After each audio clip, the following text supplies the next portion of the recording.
इसके पूर्व भी हम लोग एक बार मिले थे, याद होगा, जब परीक्षा संपन्न हुई थी।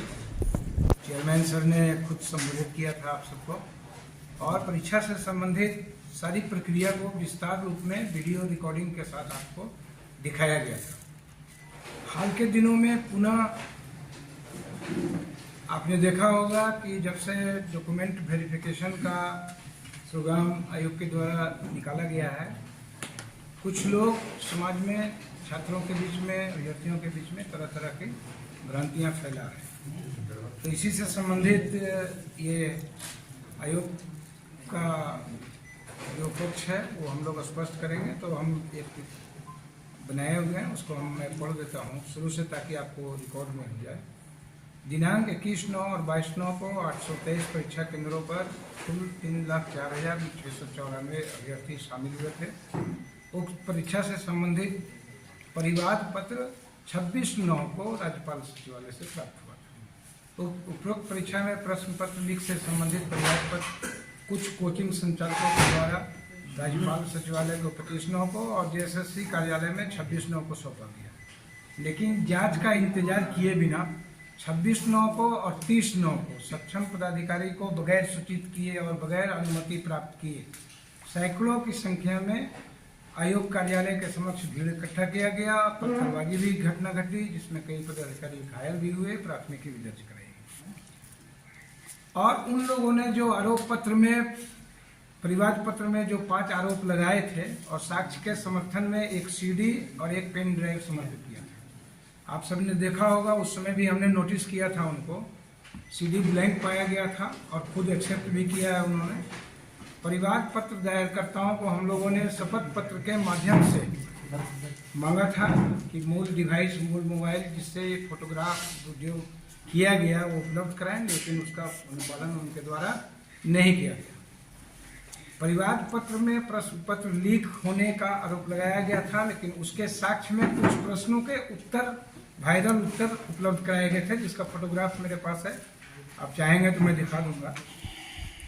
परिवाद पत्र में जो 3 आरोप थे उसका लीकेज से कोई संबंध नहीं था। जैसे हिंदू हाई स्कूल के एक कमरा संख्या 4 में एक पुलिस पदाधिकारी उत्तर करवा रहा था। जब हम लोगों ने अपना सीट मैट्रिक्स देखा तो प्रश्न रूम नंबर 4 में कोई एग्जाम ही नहीं हुआ है, तो उस ढंग का भी आरोप था।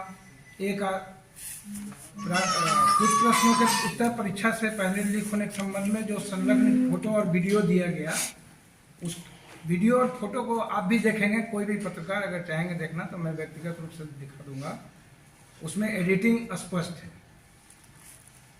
एक तरफ आप कह रहे हैं कि सुबह 7 बजे ही उत्तर वायरल हो गया था, लेकिन जब आप उसको देखेंगे बढ़िया से माइक्रोस्कोपिक ढंग से तो उसमें टाइम दिख रहा है 5:25 PM। तो 7:01 में जब वायरल हो रहा है तो उसमें 5:25 PM क्यों दिख रहा है? उसका है साक्ष्य मेरे पास है, वो भी आपको चाहेंगे तो मैं दिखा सकता हूँ। आयोग के द्वारा दिनांक 16/12 और 20/12 को कुल 2231 अभ्यर्थियों को कॉमन मेरिट लिस्ट से शॉर्ट लिस्ट करते हुए डॉक्यूमेंट वेरिफिकेशन के लिए आमंत्रित किया गया है।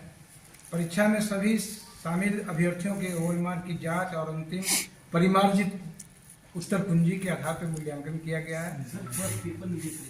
इस दौरान जो है विषय कोड में कुछ त्रुटि हो गया था, जिसको हम लोग ऑलरेडी वेबसाइट में पब्लिश भी कर दिए थे। बहुत लोगों ने सुधार कर लिया था, लेकिन कुछ बच्चे सुधार नहीं कर पाए थे, तो उससे उनके रिजल्ट पे कोई असर नहीं पड़ता है, क्योंकि हम लोगों ने निराकरण कर लिया उसका।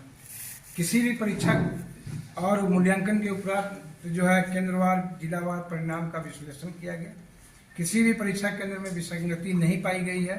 परीक्षा का जो परिणाम है केंद्रवार नॉर्मल पाया गया। जैसे होता है कि किसी केंद्र से 200 विद्यार्थी सफल हो गए, या 50 हो गए, या 60 हो गए, और किसी से एक भी नहीं किया, वैसा नहीं है। 1%, 2%, 3%, मैक्सिमम 10, 5, 6 तक जा रहा है। अब आते हैं कि जो भ्रांतियां हैं जो फैलाई जा रही है, कि सोशल मीडिया में ये प्रश्न किया जा रहा है। कल हम देख रहे थे, एक सज्जन जो हजारीबाग में लीड लिए हैं कोई, वो कह रहे थे कि दोनों दिन जब एक ही परीक्षा हुई तो एक दिन इतना रिजल्ट और एक दिन उतना रिजल्ट क्यों? मतलब उनको ये भी नहीं पता है कि पहला दिन किस विषय का परीक्षा होगा और दूसरे दिन किस विषय का परीक्षा होगा। दूसरे दिन टोटल रीजनल लैंग्वेज की परीक्षा हुई, ट्राइबल लैंग्वेज एंड रीजनल। पहला दिन हिंदी लैंग्वेज, तो आ रहे हैं उस पर। तो डॉक्यूमेंट वेरिफिकेशन का कट ऑफ मार्क्स क्यों नहीं जारी किया गया? ज़्यादा सफल हुए हैं मेरिट के आधार पर, तो हम तो उसको रोक नहीं सकते हैं। हमारा स्कैनिंग करने का कोई फार्मूला नहीं है, जो मेरिट में ऊपर आएगा उनका होगा। और इसका जब परसेंटेज देखेंगे तो लगभग 88% है। तो ये भी समझिए एक अच्छी बात है कि आप रीजनल लैंग्वेज को बढ़ावा मिलता है।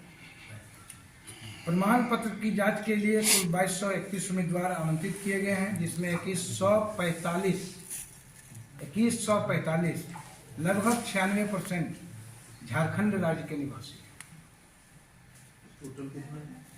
2231 उम्मीदवार आमंत्रित किए गए हैं, जिसमें लगभग 2145 झारखंड राज्य के निवासी एड्रेस डेटा कर। ठीक है, तो आप समझ लें कि जो लोग आरोप लगा रहे हैं, भ्रम फैला रहे हैं, अभ्यर्थियों को गुमराह कर रहे हैं, उनके पास क्या आधार है, वो किस आधार पर ये प्रवचन दे रहे हैं बाहर में, ये समझ से बाहर है। सोशल मीडिया में यह भी अफवाह फैलाया जा रहा है कि परीक्षा की अवधि में बाहर जो है क्वेश्चन रटवाया गया। तो भाई इसका साक्ष्य किसके पास है, कहाँ रटवाया गया, कौन रटवाया? आप जाइए सक्षम पदाधिकारी के पास, सक्षम जगहों पे जाइए। तो इस संदर्भ में कोई आयोग को सूचना प्राप्त नहीं है।